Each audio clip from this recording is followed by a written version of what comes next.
Well, welcome to our local non-league, and of course, joining me as always after game, of course, is Gavin. And Gavin, I don't know what to say about that. You know, 2-0 down, player sent off, down to 10, and they, or 1-0 down, the player sent off, and they score again, and it just felt like it was going to be one of those days. I mean, I said in commentary, I didn't think we could be all day, we ain't going to score, and we come away with a 3-2 win.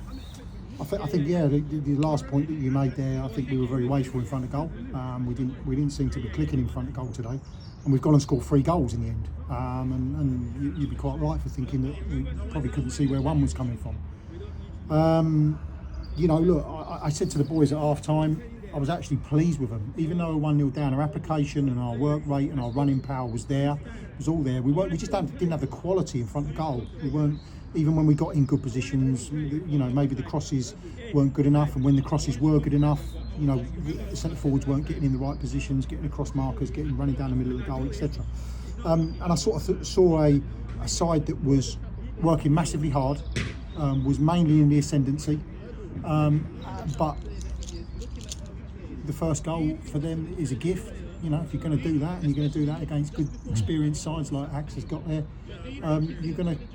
you're going to come a cropper, and we did. It was easy to clear, and we took a chance. It didn't happen, and that's the result of it. Second goal's really poor for them as well. We don't defend it. We're on the back foot. So I'm looking at these from our point of view and thinking these are avoidable goals. We find ourselves 2-0 down in a game that we are mainly in the ascendancy without really creating an awful lot. We're getting in good positions, but we're not creating. And I thought it was a very strange performance from us at that stage, where it looked like we didn't have a goal in us today. Yes, the sending off, probably we didn't feel it was going to help us, to be honest with you, but I actually think tactically we got it right. Players in the wider areas, and especially Ollie Knight on that side, exploited them quite well, and we started to get a lot more of the ball, and I thought we had a lot of the ball anyway. And the penalty the penalty that should have been given right in the second half is an absolute stone bonker for me. And then he gives one that, I look at the time and think, may have seen him give him, but I'm not sure.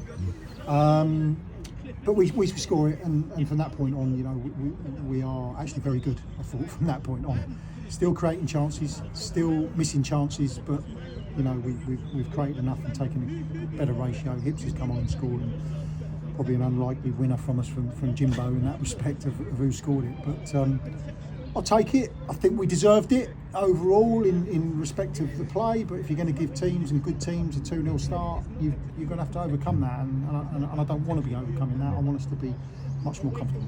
I think what you said there, I think the first half was, we were saying upstairs, it just felt like the first half was extremely lethargic. It was just, not from both sides, not just from us, but from both sides. People picking up throw-ins and taking a good 20 seconds to take a throw in and doing this. It just felt like it was just everybody was going through the motions in the first half, and then it was that sort of 2 minutes into the second half with the penalty where there wasn't, shall we say, that was like a starfish, and his hands are completely 9:15 or 3:15, whichever way you want to say it. You hit him on the hand. It's the most blatant penalty you've ever likely to see, and the referee says no. And as you say, we get the second one. Again, I agree 100% that it was never a penalty in a million years. Yeah, but it almost felt like he'd made a mistake and then levelled it up. Yeah, look, I went and spoke to the referee at half time and got booked for it. He's commenting on my team, which he shouldn't be doing. And that upset me, to be honest with you, because I just think that they should be a little bit more above what that is. But the lads were through on goal. I mean, Beck should score one-on-one. We've had a few one-on-ones today and haven't scored them. But what leads up to that, it's a second yellow. I'm not looking for people to get sent off. It is, and you don't get it, and you just think, okay. So, there's some strange things going on out there today, I feel. It's a hard job for referees, and I've got to say that. And sometimes people like me don't help the situation.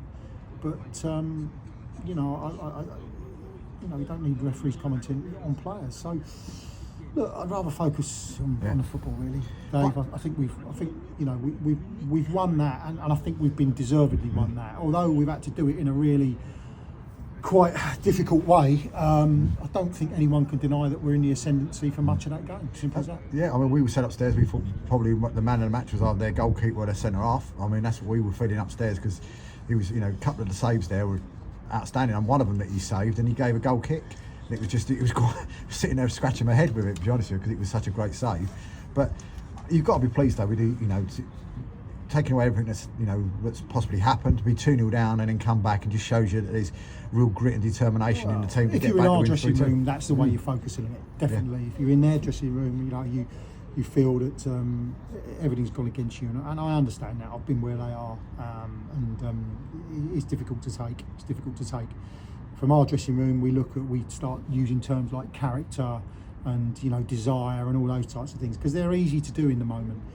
But I haven't gone in there and totally focused on that. I have said to them, use those cliches, but I've also gone in there and said the 2 goals that we've conceded are avoidable. They are errors in my book, and we've got to stop doing it. So there's never going to be a focus on from me, and certainly from the management team, that we've won the game, happy days. Does it really matter? Of course it matters, because on another day you probably won't get away with it. Yeah, I mean, but like you said, we were saying probably one of the, I don't want to get shouted at by you, but probably one of the worst defensive displays I've seen so far from us today. It did feel like it was a really poor display back there. Yeah, well, you only got to look at the 2 goals. The first one, I mean, Mickey will hold his hands up. The first one is, it's easier to deal with the ball in the first place, and you kick it out for a throw, you kick it up pitch, you do anything with him. But to turn back towards your own goal and give Reece a 5-yard back pass with the centre forward bearing down on him is he's poor from an experienced player. Don't get me wrong, he's been magnificent recently, and he's gone into central midfield today to give us an extra body. He's been magnificent. So there are 2 sides to it. The second one, we're just on the back foot, and it looks like we are going to win the knockdown, going to deal with the knockdown easy. We don't. We step backwards, centre forward lines it up, shot in the corner, and you think, wow, come on guys, we're better than this. So yeah, look, there's a massive focus on comebacks and desire and all that, but there is equally a focus on the fact that we can't keep conceding these goals, and I will stand here and say I haven't done enough work on it, if that was the truth, right? We've been working on these types of things religiously since minute 1 that we've come in, and that presents me with a problem sometimes, because players are clearly not either getting it or they're not doing as they're told, and that at some point is going to give. I mean, 2 players just to pick out if I can. I mean, of course, Ollie Knight finally actually got a man of the match right, so he was well pleased upstairs. Thought he was absolutely outstanding today. But of course, you've got to also be pleased with Jonathan as well. I've seen a few of his goals on the Southern League goal show, so I've seen a few of them go in. But great finish. Hips is someone that's worked with me before. Look. I've seen him do that before. Okay, he needs to be more consistent in doing that in the ratio of chances. But he seems to come up trumps in the big ones when it matters. And from my point of view, he's quick. He's a willing runner. He's a great lad. He'll do as he's told, and he'll listen, and all those types of things. And I think that just adds to our squad, because I've already got 16, 17 like that who are listening and trying to do the best that they can. And he's just adding another one, but he's also a great lad in the dressing room, and he'll sit with the boys, and he'll fit in with the boys, and he's someone that's a problem because he's pacey and he can finish. So for me, we lost George. We probably needed another centre forward to come in. We've done that. Hips will work hard, and he'll be part of the group without a doubt. So we get over today, get over all your Christmas pudding and all the rest of it, and then you got a nice Christmas gift of facing Mr. Craig Edwards.